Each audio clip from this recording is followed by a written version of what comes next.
Hi, and welcome to episode 3 of Bridging International Waters. My name's Marcus Ferry. And I'm Priyanka Pandit. And together we're your hosts. I'm from sunny Oldham in Greater Manchester, Great Britain. And I'm from Mumbai in India.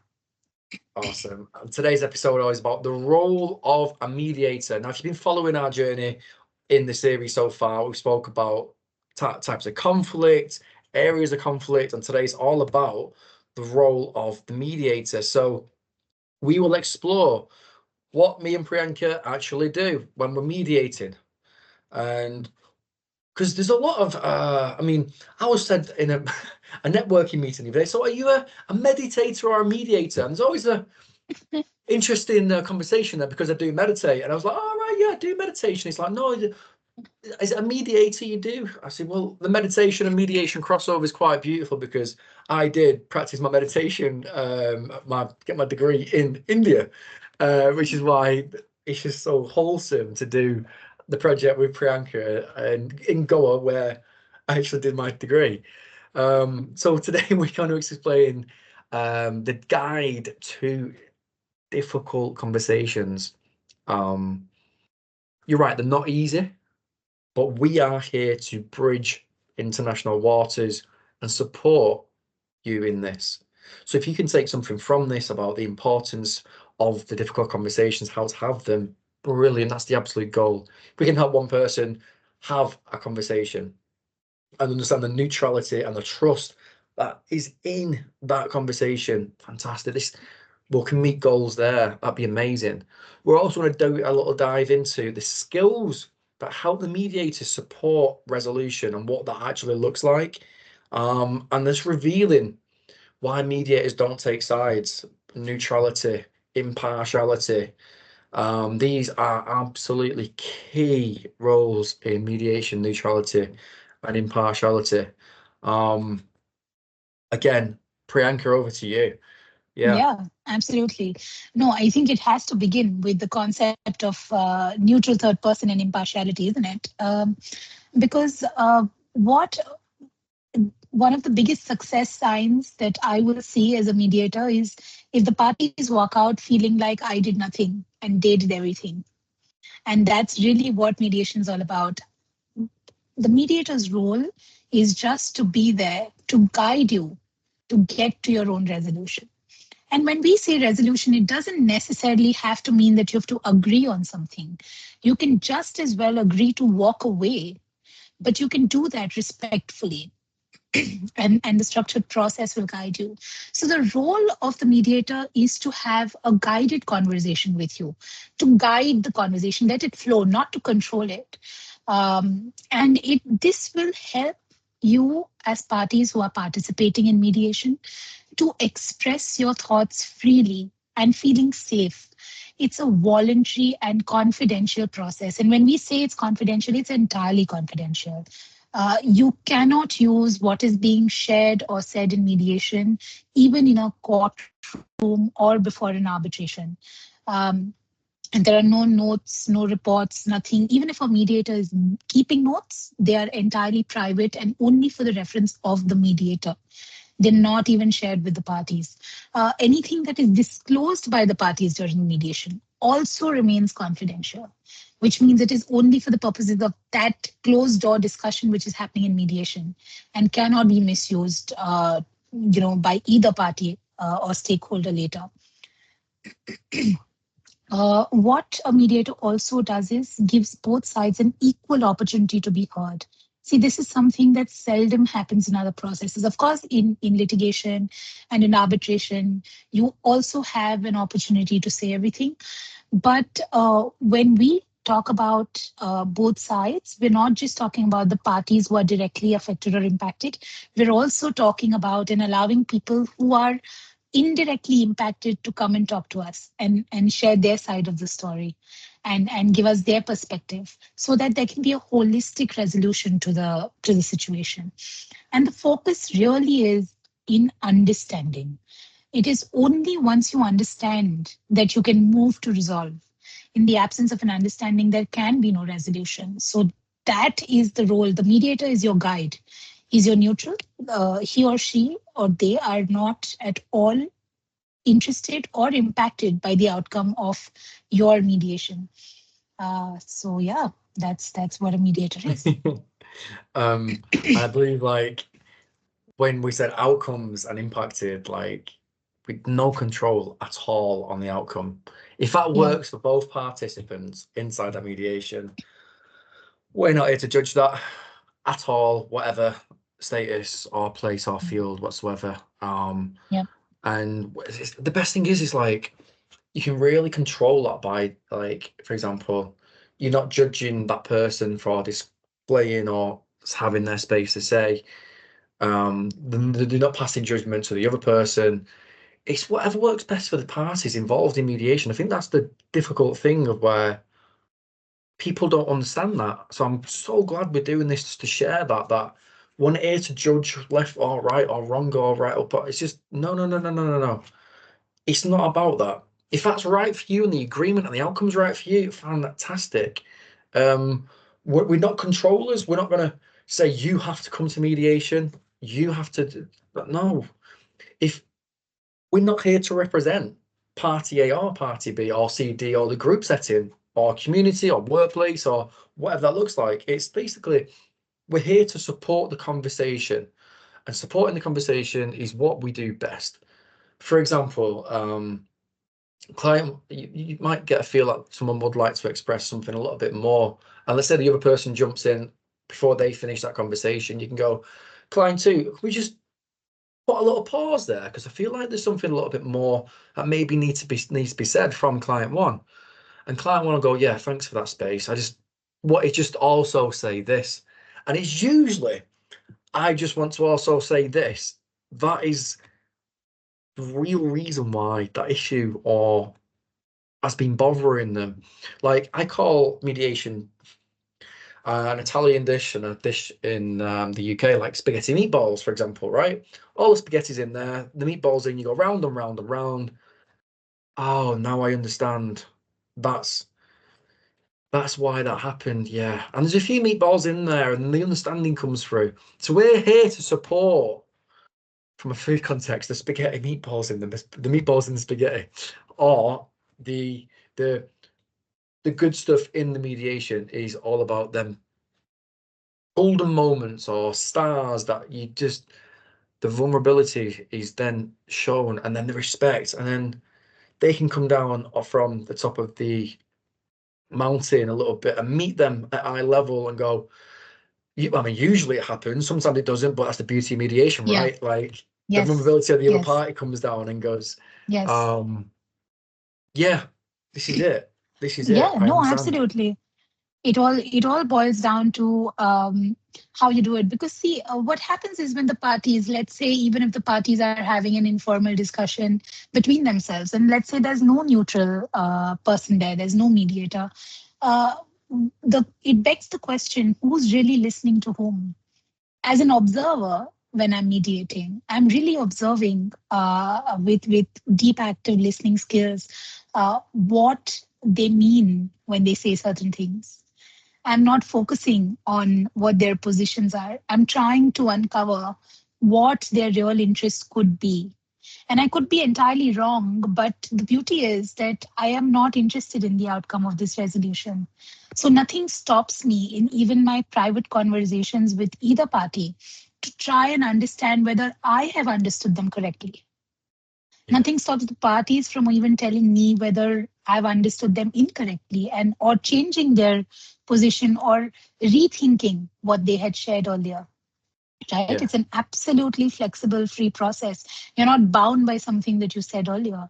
You can always have a deeper understanding or a different understanding of what had happened earlier, and you could mm, sort of share that freely. There's no fear of being judged, which is something that really becomes a deep apprehension in parties to really speak freely and open up their minds and hearts. So, one of the most important abilities that a mediator must have is to remain calm and impartial. It must resonate in the way that we are speaking to the parties. Of course, that requires, apart from experience, very strong communication skills also, because knowing what to say when and how becomes deeply important. You can say something that will guide the party down the right thinking path to achieve a resolution, or become something that's, if you've understood them wrong or if you've not listened to them correctly, you could actually touch upon a very sensitive nerve that could just spiral it into a demotivated conversation. um, so very strong communication and questioning skills also very important. Asking the right questions that will help them explore more about how they're feeling and what they think is possible can just make all the difference in helping that party reach their own resolution. And of course, the capacity to manage strong emotions. A lot of what we do as mediators is really very close to what counselors would do. It's a space where parties can very quickly, once the trust sets in, they can become very vulnerable, and they will want to sort of share with you something that they're either deeply embarrassed about or they're deeply hurt by. And they're really exposing themselves to you in that conversation. And it can be really deeply strong emotional moments. But what really is required of a mediator in these moments is to maintain our calm and to assure these parties in their most vulnerable moments, to tell them that we're holding a safe space for you. This is a non-judgmental safe space, and we're able to manage their strong emotions respectfully, without judgment, without making them feel bad or wrong about how they've conducted themselves or let their emotions free out. And it is this safe and structured environment that really allows them to vent out their emotions, and then start to think about their conflict in a more rational sense, to try and come to a resolution. Yeah, absolutely. Beautifully explained about creating that safe space and how that actually works. Because, like you said, strong emotions. Is it a strong emotion, or is it just like the fact that they haven't been heard? You'd say, wouldn't you? Have you not been heard? Is Yeah, that why this is built up? Because I feel like absolutely. an emotion that's been built up and really like compartmentalized when they see the person, situation, individual scenario, and then you get the emotional trigger. It's like they're walking into mediation, you could say, with like a loaded, preempted thought of what mediation is about. Like recently, on a case where, because they've had a type of mediation before when they came into the workplace, it was like they've already come in with the anxiety and the preconception of what is going to happen in this workplace setting, rather than because they've been through another type of mediation before. And it's like, so when it comes down to establishing the clear ground rules for the conversation, it almost gives them that little bit of relief where it won't be the same, but they will be protected. And once you explain like the ground rules, for example, like the structure, how it works, how are you going to protect them when they say what they need to say in mediation? It's like, Yes. oh well, I've never heard that before. And again, different mediators, different approach, different practices, la la la la. Brilliant. That just makes what we do so unique going forward. Um, Absolutely. like to encourage respectful listening and speaking. So when you saying we're going to create a safe space, I call it sacred space. Um, it's sacred because when you get in your joint session, you got your period of, I call it about 15 minutes per time or 20 minutes per person of uninterrupted time. I say in their one-to-ones, it's like you will get your safe space to talk, and vice versa. I reiterate that for listening and speaking in their joint session. And it's like, if someone interrupts that, it shows the level of disrespect. And you say, look, and then you step in as the mediator and go, look, they're in their space of 15 minutes or 20 minutes of uninterrupted time. Can we just put the brakes on that just for a short period? You will get yours first. And it also, like, it does, again, it helps participants slow down their emotional reaction, knowing that the mediator is going to mediate and keep both parties safe in that interaction that could trigger an emotional response to what they've just said. And, sometimes it might go up in arms and we might need The pause. The pause Yeah. is essential as well to slow Oh, down that yes. emotional reaction. Yes. Many people Solution often, I focus. think, sorry to No, interject it's there, good. but It's I all right. think we talk so much about conversation, but we say very little about the pause. But mediators know how important a pause can be. Yeah. Okay, so we're going to take 5 minutes now, and if you want to leave that way, Yeah, they'll go get a glass of water. Try not to cross each other in the hallway or in the office space or yeah. whatever that is. And it takes out that, and they come back in like, oh, do you know what? I needed that. Like I had a session where it was a big, how do I word this? Health sector. Yeah, not breaking it. In the health sector setting where I've gone in and we had a water boiler canteen, and it was a 5-party case or 5 parties, and the groups are split. And the water boiler, do you know, like it started to reheat on its own. It started to reheat on its own. I was like, I think we'll take the subtle cue of the water boiler boiling up a little bit as a sign of let's have 5 minutes here. And then when everyone left, I opened the windows, cleared the space, cleared the energy, and I was just like, I wonder how this is going to be resolved, because at that moment in time, it was like the parties were split. Anyway, Yeah. they came back in, and that safe space again. It was absolutely essential for the trust. Yeah. We resolved it with 9. I resolved it with 9 outcomes. I went back to the management team and was like, right, so they've got the resolution, they've got 9 outcomes, and they just looked at me like I've just discovered fire. And I was like, I don't know how that happened, but the boiler is, I tell you what, credit to the water boiler going off.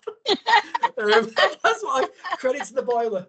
It made us have a Yeah. 5-minute break. I just like, oh, it was brilliant. But again, Oh my God. safety, trust are essential Yeah, for the absolutely. productive dialogue. Because if you're given that space where someone can talk without being interrupted, it's like the vagus nerve, because you got to look at the body, the nerve, the response, Yes, everything just yes. right. Safety, psychological safety, Absolutely. emotional safety, mental Absolutely. well-being, physical safety. Right, this really bugged me, because then the vulnerability comes out. But yeah, Yeah, we are the bridge. absolutely. Yeah, we absolutely are. I mean, we each one of us have such a diverse perspective on how things can be done, but because you and I come from very different cultures also, Yeah. Marcus, I think uh, those experiences and those different perspectives also sort of help each other exchange ideas and understand how certain situations could be handled differently, and Mm. there's always room for improvement. I believe if we're doing something well, we can always make it better as we go forward, Yeah. right? And the kind of support and understanding that this kind of mindset sets in and creates an environment which is just so beautiful. Everybody walks out with some kind of peace Yeah. and happiness at the end of the mediation process, mediators included. Yeah. Yeah, absolutely. You'd never know that though. We We're never not show you. we But never we never show you, we never we show never you, show you, but and trust me. we're truly not interested in the outcome of your disputes. I mean, you could agree on something, you could agree to disagree on something, you could choose to walk away. uh, None of that sort of impacts us. We're not interested, we're not motivated to even guide you or nudge you in either direction. But it's just the peace that comes with the process, where we feel like we've helped you gain some perspective with each other. We feel like we've helped someone manage a relationship better at the end of the process, and that's transformative. Really tense conversations in the start of mediation can come to really constructive closing conversations as we Yeah. come to the end of the process, and that's just such a fulfilling feeling to observe, watch, and be part of. So Yeah. it's really empowering. It's like, and I I call them lighteners. So a little lightener, like a little bit of a lightener. So not a joke, for example. I've never joked in a mediation setting, but if there's something that's light and it breaks the ice or the tension between them both, and it's like, Yes. I can understand what you meant there from your perspective. How do you think? And it's like, oh, I didn't mean it. It was like oh, right, okay, da, da, da, da. And it's like, then the tension just drops. And it's like, right, Yes. so we're working through the situation, and it's like it is Yeah, really empowering them both to think, we can absolutely. resolve this.